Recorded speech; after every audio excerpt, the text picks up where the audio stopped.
Benjamin, Leyland, Benji, Ben. It's nice to have you back on the show. Uh, I've never heard Benji before. That's funny that you said that, because I quite like Benji every now and again. Now, I thought I saw some back and forth between you and Gogo, our associate producer, that I saw Benji on. Yeah. I did. Yeah. See, so That's good. uh-huh. You're in the Benji I was circle. pulling it out. Yeah, in the Benji zone. You can say hi to Gogo. It's really glad because you guys communicate a Hi to lot. Gogo. Yeah. It was Who doesn't want to say really gay? That was really gay. Who doesn't want to say hi, Gogo, right? Ben came on and talked with Laura yesterday about his mother's suicide, which was a very public suicide in about 2014. Is that what? Yeah. I tried to take notes during the interview, but like Laura said at the end of the interview, it was very consuming, and it was. I think I got welled up before we even started the interview. So Ben's mother dealt with some issues, some personal issues with bipolar and maybe a borderline personality disorder. Borderline personality and major depressive. Yeah, and then she, in about 2008, grabbed onto a very public missing persons case, was chastised by the media, and ended up killing herself. And this affected Ben, who is already in a fairly aggressive addiction part of his life, but this sent you over the tip and made the idea of killing yourself become something that seemed more realistic and possible in the time of your life. And you told the story great. I hope you guys come back and listen to this. First of all, I want to say I'm always jealous of people like with an amazing vocabulary like yourself. It is so fun to hear you share and the words you use. I'm tantalized by it. And but you were very thoughtful, and this is a first time tell for you. So thank you. You didn't kill yourself. You got sober. Yeah, apparently. Yeah. It's pretty remarkable. Yeah. Not everybody makes it out of this situation, though, right? No. I've lost people to this, to addiction, to mental health challenges, especially over the past few years as the fentanyl crisis has amped up. And man, it has really accelerated things, hasn't it? Yeah. I mean, it's an epidemic. I mean, and so I count my lucky stars, probably not anywhere as much as and often as I should do, considering the survival, rate is pretty low. Yeah, I have to count my lucky stars every day. I have to remind myself. I need somebody actually usually to remind me to count my lucky stars. Yeah. I just turned 14 in December. Congratulations. Sober. Yeah. One of the things that you said that really struck me, which I thought was really cool, was telling the terrible stories. I think that that is the beginning of change. That was for me. Yeah. You personally have questioned gender identity, a number of things in life. Binary systems basically is kind of what I heard, and I love that because I think a lot of people in life have struggled with being who they are and trying to fit in. And that seems if we can open binary up from gender and look at it in that perspective, I think more people can identify, with how that might constrict them growing up. Can you give us a little bit about how sort of that has opened up for you? And you're a he, they, and you shop in the women's shoe department. Yeah. He wants to anyway. But I think it's important to understand how being authentic and being honest can help you move away from these type of things that seem so ominous. I mean, I'd say on the binary systems kind of things, it's like it's bad. It's sort of necessary science, I guess, to establish some kind of controls and some kind of variables, and to try and sort of synthesize an environment where you can see one particular thing to be true in the absence of all of the other things, right? That's how experimentation works. But the world is a lot more complex. It was a lot more interdependent. Even a basic electrical circuit operates as a result of both the negative and the positive being part of the circuitry. It's not one positive or just the negative, it's both. You see within the natural order, you see this extensive mycelial mushroom layer that connects all matter from one to the other, and you have multiple different species of trees sharing nutrients with other species through this layer. So like the idea of like any sense of separateness, any sense of either or, it doesn't just not make personal sense to me. It just isn't even evident when you take just a deeper breath and a longer look at anything.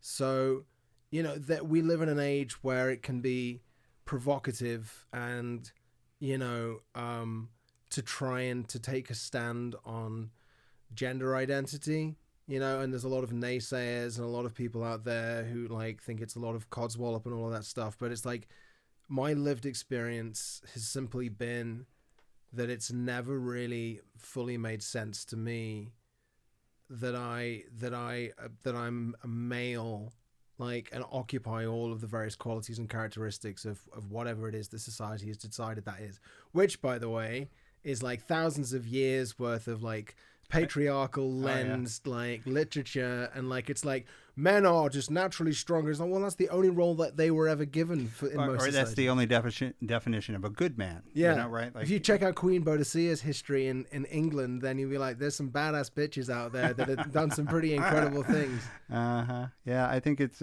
a really interesting subject to explore. It's not something that was really prevalent in the beginning of my life. It was either black or white. You know, it was especially with gender, but that's come along with race, and I think the one thing that you said that's super important is just that we're all connected.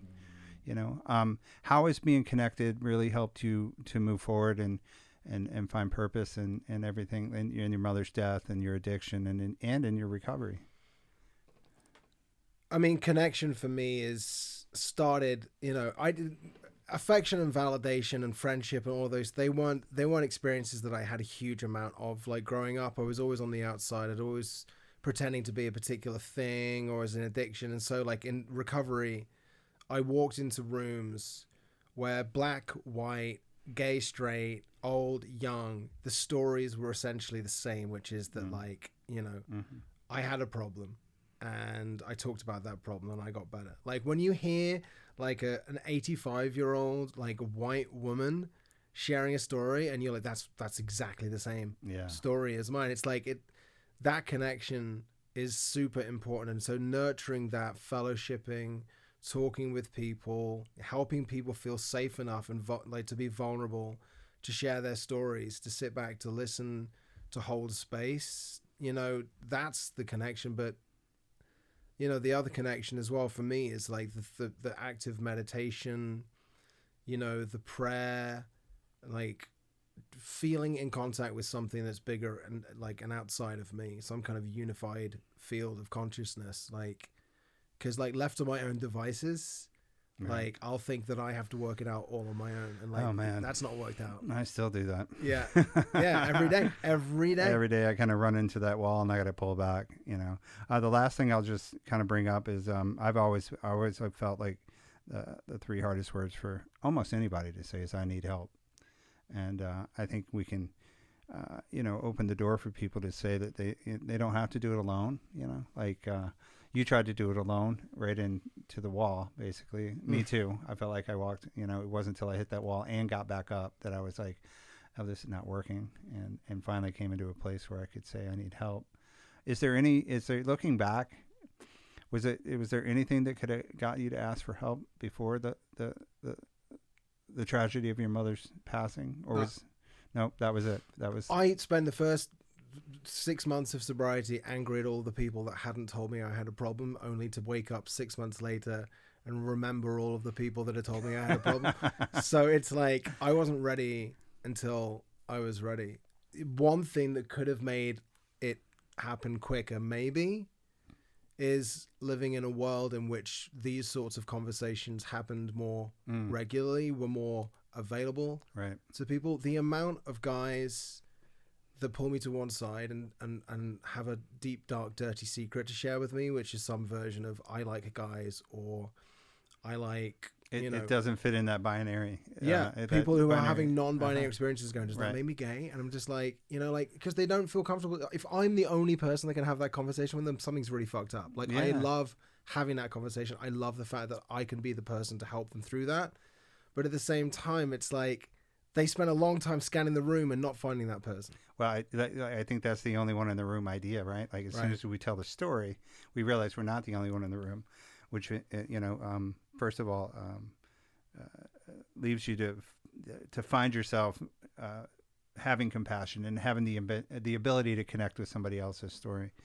But the other thing about the only one in the room and the whole premise and setup of this podcast, which I think is interesting, is that it has to come full circle. The thing that got me sicker was being beholden to the idea that I was a victim, that I was the only one, that no, you don't know my pain.